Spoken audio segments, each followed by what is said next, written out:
right, let's bring in a guy that's a great story of a local guy that has made good, and on the national scene, he's one of the most popular and well-read folks at SI.com. Speaking of Ben Golliver, who's kind of made Vegas his second home over the last few weeks, not only covering the NBA Summer League, but also now covering the U.S. Olympic basketball team as they get ready to win gold, probably easily in Rio. But Ben, I know that you're so hard at work. I'm guessing that that playing any slots or maybe a craps game at a casino in the area probably isn't even something that you have time to do.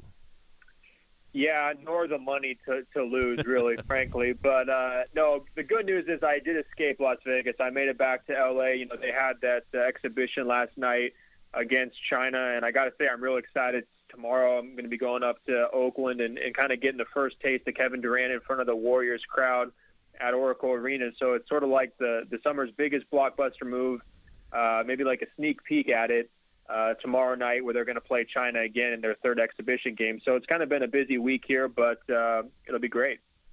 Ben, what is your feeling so far about where Team USA is at? Because obviously the story in the run-up was that, you know, guys were declining invitations, and, you know, it seemed like initially there was this idea that they might have a hard time, you know, fielding a competitive team. But it seems like after they got the team into Las Vegas and had a few days, it seems like that narrative seems to have flipped a little bit, and it seems like people are kind of starting to realize that what a lot of us have known for a while, that, you know, Team USA basketball is kind of the gold standard in the world. So how do you feel like that's playing out so far? And do you feel like there's confidence there for that team? Because it seemed like, again, initially there was some concern that maybe this team would have the same problems that some of the previous teams had, where they weren't getting the top-level guys and they were running up against teams that were a bit better than people had expected.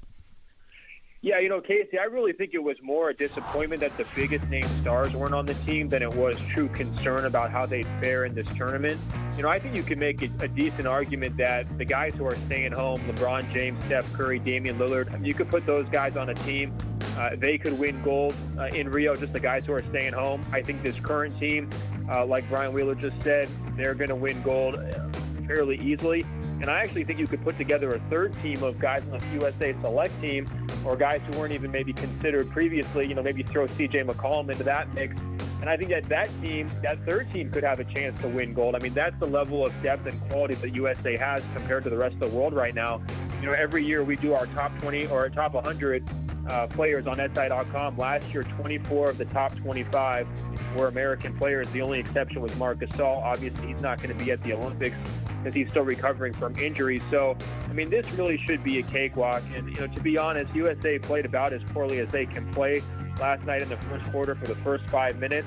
They only scored 4 points. They really couldn't do much of anything. And they still wound up, you know, building a 54-point lead with relative ease, and they were kind of in third gear the whole night. So, I mean, it's kind of a joke, and it's almost difficult to break down and really analyze. Maybe a team like France can sneak in and give, you know, USA some trouble, or somebody else. I don't know even who it would be in the Olympics. But I think these guys are going to cruise, and I don't think that they're really feeling any kind of concern at all. You mentioned Kevin Durant, leading scorer in the first couple of exhibition games for Team USA. Let me ask you a broader-based question. Of course, nobody wants to think about the possibility that we could be headed for another lockout, but I wonder, the last time a collective bargaining agreement was put in place, there were supposedly some safeguards in there to make it more attractive for players to stay with their current teams because that current team could offer more years, more money. There were supposedly some safeguards put in to help the smaller market teams. Now we see that maybe that extra year doesn't seem to mean as much to some guys.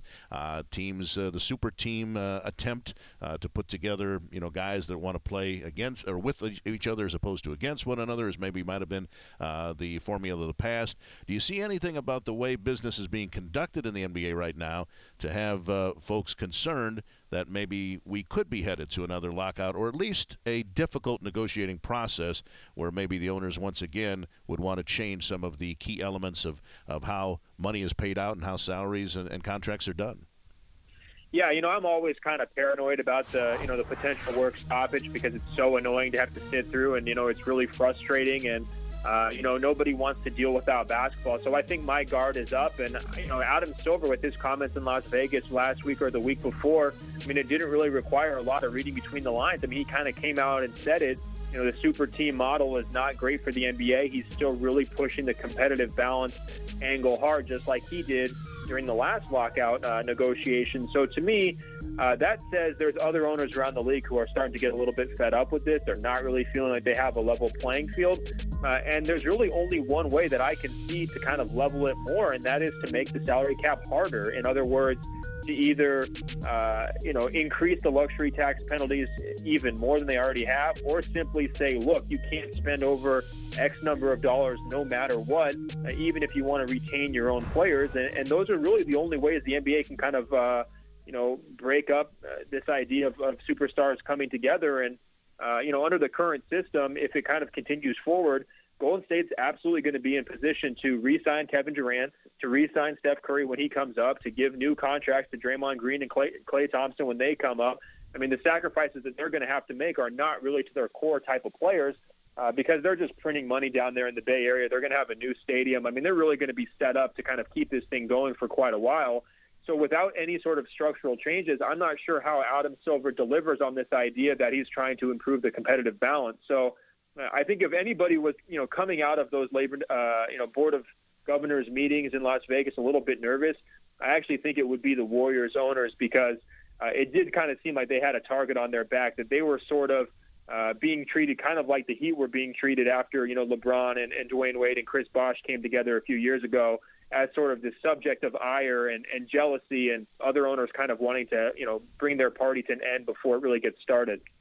Yeah, it'll be interesting to see how that kind of shakes out without having the huge jumps in the cap that they had this year. Obviously, that exacerbating that problem that maybe some of the owners were already feeling. But talking about contracts, Ben, Adrian Wojnarowski reporting today that the Trailblazers have extended C.J. McCollum to a max deal for 4 years. Your thoughts on that move and just the growth in C.J.'s game and where you think he kind of ranks at this point among the kind of two guards in the NBA? Yeah, so for a couple things on the deal, I mean, number one, like if Bradley Beal's getting the max deal, C.J. McCollum deserves a max deal, so there's not really a lot to negotiate there. I mean, C.J., like Bradley, I think, kind of started his career maybe with a few injuries, but he's really turned it on. I think you can look to him as a guy with a longer resume at this point than a guy like Bradley Beal. Yes, he's a few years older, but in terms of his production last season in a starting role, the steadiness of it, the consistency, and then also, his performance in the playoffs these last couple of years. I mean, there's not really a big risk factor there. So it kind of seemed like it was one of those no-brainer negotiations. I also think it kind of, goes in line with what, Neil O'Shea has tried to do in terms of taking care of his own draft picks, of getting out in front of negotiations, acting proactively to take care of those guys before it gets ugly. That's generally a sign of good business. And I think, the one wrinkle here with this contract was that they just gave, huge amounts of money to Evan Turner and Alan Crabb. And if you're C.J. McCollum, in a different situation, maybe you're looking over your shoulder and thinking, okay, well, what's my spot here if they're giving all this money to other guys who are sort of playing these guard positions or these wing positions?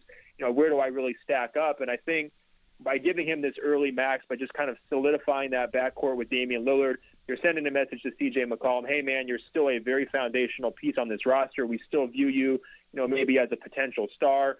I'm not totally sure what his ceiling is, given the number of guys who are going to have to kind of share the ball next year. I mean, there's a chance that maybe his scoring numbers come back to earth a little bit just because he won't have quite as heavy of a usage as he did last year. But still, he's just a known quantity, a guy you'd like to have. Obviously, there's no character concerns or any other red flags around him. A great guy in the community. Everybody speaks highly of him. We know he's trying to steal our jobs in the media. So for all those reasons, it just kind of seemed like kind of a no-brainer. And I don't know if anybody was, upset or surprised by that money. I think they don't really understand the economics of the NBA this year, and they don't understand what CJ did last season. Ben Golliver of SI.com with us here on Trailblazers Courtside. I'm like you, Ben. I'm nervous about this potential lockout in the future, so I have to ask you another lockout question here. We've got two new participants in terms of negotiation for both the owner's side and the player's side, and so I guess people would be just trying to guess at how hard these negotiations will be. We know David Stern was somebody that the owners could have great trust in to win the battle eventually with the players at some point in time, and there was a feeling that he was pretty inflexible and but he would do whatever it would take to make sure the owners were ultimate winners. Adam Silver seems to be a little bit more congenial, a little bit more, at least outwardly, ready to try to present maybe a fair deal for all sides. Do you get any sense of if we're headed at all to the thought of a lockout again with new principals involved? Are we going to have to worry about the same things, potential work stoppages, potential games being lost? It seems like, again, regardless of who's handling the negotiations, that things don't get serious until there's a real threat of some big-time things being lost. Yeah, I guess the way I look at it is like when you have owners who are definitely motivated by profit and maximizing their profit, just because they're making more money off these new TV deals, just because the league is doing so well, that's not really going to satisfy them, right? I mean, like any other businessman, they're going to look at the good times as the opportunity to make even more money, just like they look at what sort of profit opportunities there are, in bad times as well. So I don't think just because the league is doing so well and just because Adam Silver has struck such a sort of, kind of a compromising or a congenial tone like you mentioned, I don't think that necessarily means anything in terms of, what's it really going to, shake out like when they're, sitting across the table from each other. I think the real concern from the player standpoint is you've got some of these guys now who are locked into huge contracts, right? Those guys are going to want to avoid a work stoppage no matter what. Paychecks are just gigantic. I mean, imagine if you're a guy like a C.J. McCollum, right? Coming off of your rookie deal this year, next year you're set to make this gigantic sum of money. You don't want to have any sort of a work stoppage. You want to get those paychecks cashed as soon as possible. I'm not speaking specifically to his mindset, but just players in that situation. And that becomes very difficult to kind of keep everybody on the same page because there's other guys also who haven't gotten those, haven't gotten their taste of these big new dollars over the last 2 summers. They're going to want to be able to get through a work stoppage as quickly as possible so that they can, sign on to their new contracts as well. So kind of keeping the unity together on the player side is going to continue to be a major issue for them because the owners, because they have more money, their threshold for sort of waiting these guys out and driving a hard bargain is going to be much higher than the players' ability to do that. So I guess I am more skeptical or a little bit, like I said earlier, more paranoid than most people about the potential for a labor stoppage. But that's just because, I think the owners, even though they're making more money now than they were during the last labor negotiation, I don't think that's really going to satisfy their general interest. I think a lot of them want to be able to, basically guarantee their profitability, which has been a big goal dating back to the last lockout, and then also guarantee their chance to win the title by, like I said earlier, trying to get a harder cap where you can kind of break up some of these super teams and spread the talent around a little bit. And if they really are serious about pursuing those goals, they're going to get a lot of pushback from the players like they did last time around too. I'm as concerned as you, so I hope we're both wrong ultimately when it comes down to it. But I think there are some dangerous warning signs, that's for sure. Ben, tell everybody how they can follow your great stuff on Twitter every day. Oh, I'm at Ben Golliver, BenGolliver, and SI.com/NBA has all the news and analysis that we're putting up on a daily basis. Where the snaps at, Ben? What's that? Where the snaps at? I'm on there, but I don't know really how to use it. I don't either. I was telling someone today, I just follow other people on Snapchat. I don't actually know how to do anything on it myself. So, the world is always progressing before our eyes, even as we try to catch up. That's for sure. Ben, thanks for the visit as always. We're certainly proud of your great success and continue to provide the great stuff that you do. And we'll look forward to talking with you again soon. All right, sounds great, guys. Take care.